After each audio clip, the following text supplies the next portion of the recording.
What's up guys, I'm Jessekazam and welcome back to another Escape from Tarkov video. This is 10 more things that Escape from Tarkov doesn't tell you. This game is highly complicated and it really does not hold your hand at all. So we did the 10 things Tarkov doesn't tell you. Y'all loved it and there are a ton more things to this game. So we're diving into 10 more things that will hopefully help you be more proficient in your raids. I stream Escape from Tarkov a few days a week. All my links will be down below. I'd absolutely love to have you stop by, ask questions. You can hit up the Discord for more questions or people to raid with. We're here to help and we'd love to have you stop by. But with all that out of the way, let's go ahead and dive right in. So number one has to do with making money in Escape from Tarkov. Now, when you get a gun off an enemy and you want to sell it, you can sell that gun to Mechanic, is generally guarded as the trader that will give you the most for a full and complete weapon. But a way to make a little bit extra cash is you can right click and click disassemble, and that is going to break that gun down into every single individual part. Now, if you go to Skier and sell all the things that you can sell to Skier, so he would give me, 50,000 for these, and then go to Mechanic and sell the rest of the parts, you'll generally come out ahead and make a little bit more money. Now, it used to be that you had to pull all the parts off individually, but now with the right click disassemble, it just does all that for you. Start with Skier, sell as many of the things you can to him, and then everything else on that gun that came off, sell to Mechanic, and you'll make a little bit of extra money. It's a little bit extra time, but over time of all the guns that you end up wanting to sell, you'll definitely make a significant more amount of money. The second tip has to do with the hideout. So the things in the hideout that you craft are actually considered found in raid. So a lot of the quests require certain items to be found in raid, which can be a huge bottleneck when you're questing. So for instance, for me, I was having a hard time finding the bleaches that you need for, I believe it was a Peacekeeper quest. Well, now they're always tinkering with these crafts, which is really cool. Corrugated hoses is another big one. So now I could just find these things or buy these things off the flea market and craft the bleach, and it's going to show up as find in raid. Another big one is the Wilson cigarettes. If you are on Bad Habit and you're trying to find those cigarettes, a lot of times those can be the hardest ones to find. You need a T and an Apollo, and you can craft those, and those are considered found in raid. Number three is that the lasers in Escape from Tarkov actually reduce the spread of your bullets when point firing. So in real life, if you've got that visual indicator of a laser, you're going to be able to compensate a little bit better for the recoil of the gun because you can kind of see where the barrel is pointed. So they simulate that by reducing the spread of your point fire a little bit. This can be incredibly helpful if you've got like a magnified optic, you don't have like a red dot or something, and somebody's pushing you, somebody's really close, you're going to be able to rely a little bit more on that point fire. So we'll make sure this is in full auto. I'm not going to hold alt, hold breath, or do anything or compensate. I'm just going to hold down left click and we'll kind of mag dump this mag right here. Now I'll reload, step to the side. Now, once again, I'm not going to do anything other than turn the laser on, and we'll see how that goes.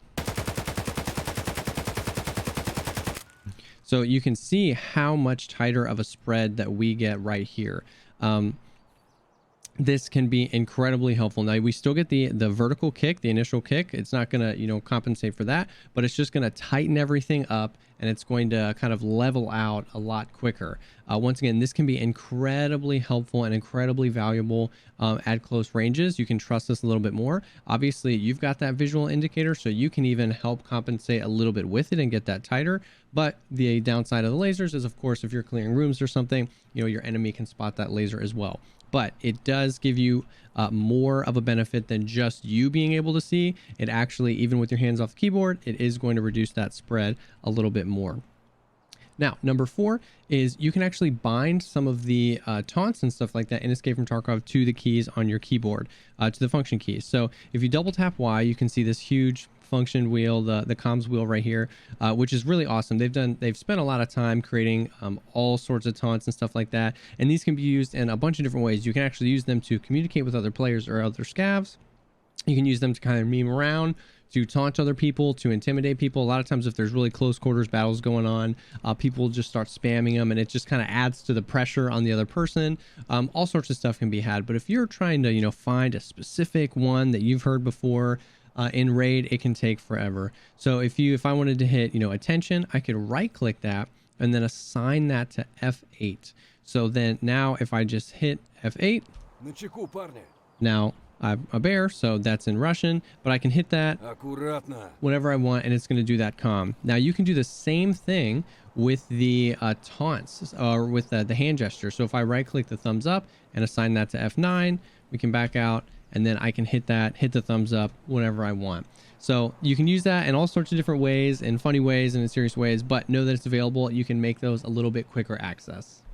Number 5 has to do with grenades. Now we talked about grenades in the last video, where if you bind them to a specific key, you can pull them out and you can kind of more precisely throw the grenade. Instead of just hitting G, you can wait for your perfect moment. You can throw it with a little bit more accuracy. Now in the comments of that last video, I actually learned something. A lot of people pointed out that if you right click having the grenade out in this ready position, you can actually do like a low toss, which can be incredibly helpful, because countless times if somebody's really close and I'm trying to throw it, you try and like throw it directly up in the air so it lands right over there. You're not trying to lob it all the way over them. You can just kind of run up, hit right click, and do a little bit of a low toss. So that is incredibly helpful for more close quarters battles. Now additionally, what you can do, if you pull the grenade out, and once your character's pulled the pin, you can actually switch back to your primary weapon or secondary weapon or whatever, and he's actually going to put the pin back in the grenade. So don't feel like you've committed once you've kind of holding down left click or right click and aiming it up. You can actually, if somebody's pushing you, you can put the pin back in, put it down, and pull out your weapon and not waste that grenade.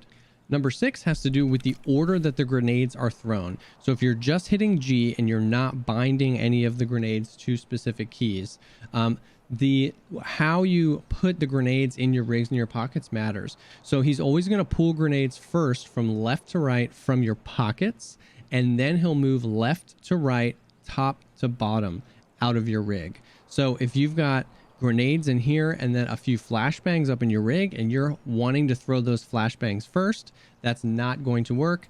He's going to throw from the pockets first. So you can use that to your advantage, just knowing what's happening. Even after you've thrown your grenades and you start looting and just start throwing grenades from other people in there, just know that that's how it's going to be. If this is full of meds, he'll start pulling left to right, top to bottom out of your rig. You can use that to stagger grenades, an F1 and then a flash or something like that. But that is the order that he'll use those grenades. Number 7 is that when you reload in Escape from Tarkov, you're always going to reload to the fullest mag. So you can see I've got one with 30, one that's about half, and one that's 0. Even no matter what order these are in my rig, if I reload, I'm going to reload to the full 30 round mag. That is super helpful, because if you have like 60 rounders or something and you start packing them mid raid, but they're not all the way up or something like that, you can't pack all the way, you are still going to reload to that if it's got more than 30 rounds. And that's just peace of mind that you don't have to worry about after an intense gunfight. How are the mags organized? You're always going to be doing it to the fullest magazine, even if the fullest magazine you have only has 22 bullets. However that is, you're going to reload to the fullest mag when you reload. Number 8 is that you can actually pick which mag you'd like to reload to. So if I hold R and scroll the scroll wheel, you can actually select what mag. Now the reason I only have one is because the other 2 mags in my rig are empty, but if you had multiple mags that had ammo in them, you could select which one with your scroll wheel and then just let go of R whenever you've selected the mag you want. This can be incredibly helpful in a few different scenarios. If you've brought in mags and certain ones have good ammo and certain ones have bad ammo, or just not as good of ammo, like if you run 995 in your 60 rounder and you've reloaded away and you want to get back to that really good ammo, you can just quickly hold R, scroll wheel, and pick that magazine. Another way that this is incredibly helpful is if you've been alive in a raid for a while and you've actually looted some of the enemies that you've killed. A lot of times, if I have an M4 and I kill a guy with an M4 and I just take his mags, they go into my rig, I have no idea what kind of ammo he's going to have. And if all his mags were full and all my mags were full and his mag gets in front of mine, then that might be a way that you accidentally reload to one of his. Or if all your mags had been shot, there's a few less bullets in them, you're going to reload to his mags. So you can use that to say, hey, I don't have time to check, I know I've got good ammo in my mags. You can just reload specifically to that magazine.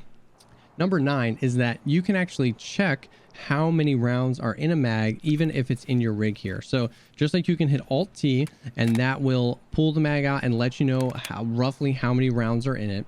If you've picked up another person's mags or this mag, I brought this in and it was 30 rounds and I just fired off a few shots. Now reloading to it, I'm not sure how many rounds are in it. So I don't know if I should keep this mag in here with a half or if I should reload to this one, because this one might have 28 rounds in it. I don't know. It's got the question mark.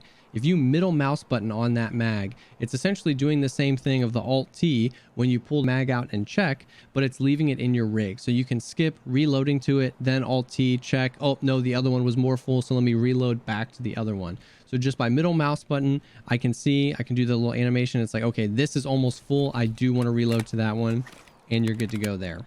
The 10th and final thing Escape from Tarkov doesn't tell you is that you can leave the interface elements on at all times. So if you go to settings and go to game and hit always show interface elements, that is going to pull up at the top all the binds you have. So the meds, grenades, the weapons that you have on 1, 2, 3, and in the top left, you can see your little character model. So you can always have a picture of the health if an arm is blacked out or if you need to heal something. These are all things that will disappear after a few seconds. And then also if I cut the camera here, in the bottom left, the height and speed of your character, that will be kept up the entire time. So that's it. Those are 10 more things Escape from Tarkov doesn't tell you. I hope that these were helpful. I hope that even if you knew 1 or 2 of these things, that this is just adding to the plethora of things that this game doesn't really tell you, but mechanics that are really good to know and can help as you get better and as you play more, kind of add to your proficiency at this game and get you surviving more raids.